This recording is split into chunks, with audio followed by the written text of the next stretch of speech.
আশ্বিনী শুক্লপক্ষে দেবী দুর্গার আরাধনা করে বাংলা, আর তার এক মাস পর কার্তিকের শুক্লপক্ষে দেবী জগদ্ধাত্রীর পুজো হয়। দেবী উমা দশভুজা, তিনি অসুর দলনী রূপে পূজিতা হন, আসেন পুত্র কন্যা সহ। অন্যদিকে জগদ্ধাত্রী চতুর্ভুজা, তিনি একা আসেন, যদিও একদা বঙ্গে তিনিও লক্ষ্মী, সরস্বতী, কার্তিক, গণেশ সহ পূজিতা হতেন। আজও কোনো কোনো বাড়িতে তাঁর পাশে জয়া বিজয়াকে দেখা যায়। এত সব মিল থাকা সত্ত্বেও অনেকের মনেই প্রশ্ন জাগে, মা দুর্গাই কি দেবী জগদ্ধাত্রী? কারণ মা দুর্গা যদি দেবী জগদ্ধাত্রী হন, তাহলে তার রূপে কিছুটা বৈসাদৃশ্য লক্ষ্য করা তো যায়। আসুন আজকের এই পর্বে জেনে নেওয়া যাক দেবী দুর্গা এবং মা জগদ্ধাত্রীর সঙ্গে কি মিল এবং কি অমিল রয়েছে, এবং পৌরাণিক কাহিনী বা কি বলছে। দুর্গা ও জগদ্ধাত্রী দুই দেবী ত্রিনয়নী। দেবী দুর্গার মতো জগদ্ধাত্রীও সিংহবাহিনী। আদতে দুজনেই আদ্যাশক্তি মহামায়া। দুর্গার আরেক রূপ হৈমবতী। মহিষাসুরের সংহার করতে দুর্গা চতুর্ভুজা রূপে আবির্ভূতা হন, সেটি জগদ্ধাত্রী রূপ। শ্রী শ্রী চণ্ডীতে রয়েছে যুদ্ধের সময় মহিষাসুর নানান রূপ ধারণ করে দেবীকে বিভ্রান্ত করার চেষ্টা করেছিলেন। মহিষাসুর হস্তি রূপও ধারণ করেছিলেন। হস্তিরূপী মহিষাসুরকে শায়েস্তা করতে দেবী এক চতুর্ভুজার রূপ ধারণ করেন।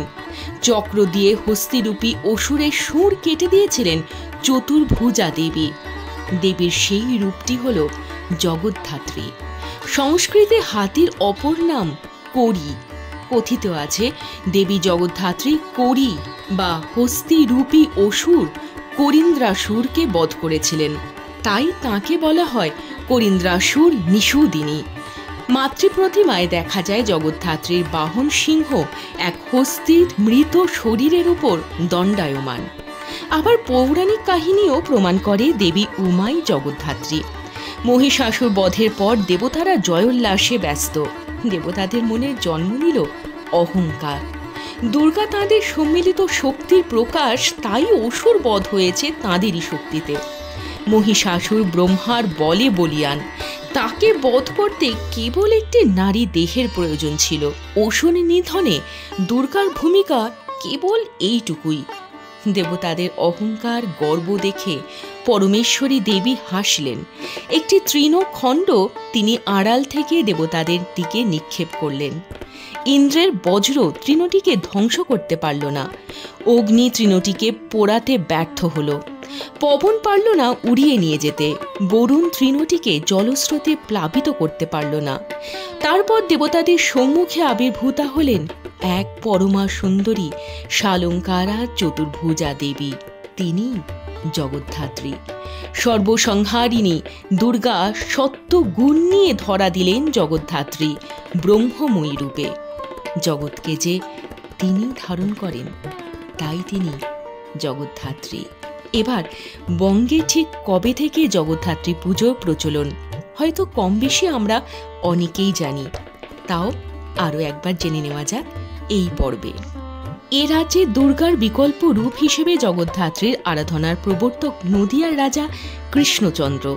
কারণ দুর্গাপুজো করতে অসমর্থ হয়ে বিকল্প হিসেবে জগদ্ধাত্রীর আরাধনা বঙ্গে প্রথম প্রচলন করেছেন তিনি। মনে করা হয় রাজা কৃষ্ণচন্দ্র ছিলেন দেবী দুর্গার পরম ভক্ত, কিন্তু ঐতিহাসিক কাহিনী অনুযায়ী তখন বঙ্গের রাজগদিতে রয়েছেন নবাব আলীবর্দী খাঁ। তাঁর রাজত্বকালে রাজার কাছ থেকে 12 লক্ষ টাকা নজরানা দাবি করা হয়। কৃষ্ণচন্দ্র তা দিতে অস্বীকার করলে তাঁকে বন্দি করে নিয়ে যাওয়া হয় মুর্শিদাবাদে। ছাড়া পেয়ে রাজা যখন নদীপথে কৃষ্ণনগরে ফিরছেন, শুনতে পেলেন বিসর্জনে বাজনা। সেই বছর তিনি দুর্গাপুজো করতে না পারায় অত্যন্ত দুঃখিত হলেন। জনশ্রুতি আছে সেই রাতেই রাজাকে স্বপ্নে দর্শন দেন জগদ্ধাত্রী। ঠিক দুর্গাপুজোর মতো বিধি মেনেই তাঁর পুজোর নির্দেশ দেন দেবী। সেই থেকে কৃষ্ণনগরে দুর্গাপুজোর বিকল্প হিসেবে প্রচলিত হয় জগদ্ধাত্রী পুজো। কৃষ্ণচন্দ্রের পুজোয় অনুপ্রাণিত হয়ে ফরাসিদের দেওয়ান ইন্দ্রনারায়ণ চৌধুরী শুরু করলেন তৎকালীন ফরাসডাঙ্গা বা অধুনা চন্দননগরে জগদ্ধাত্রী পুজো, যা পরে বিকল্প এক উৎসবের আকার নেয়। জানা গেল তো তাহলে জগদ্ধাত্রীর পুজো আদতে কৃষ্ণনগর নাকি চন্দননগরে প্রথম হয়েছিল। অবশ্য ইতিহাস আরও অনেক ভিন্ন মত পোষণ করছে।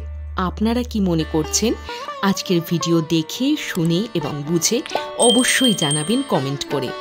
আর যদি ভালো লাগে তবে সাবস্ক্রাইব করে পাশে থাকবেন এমনই বিভিন্ন ধরনের ভিডিও দেখতে হলে। আজকের মতন বিদায়।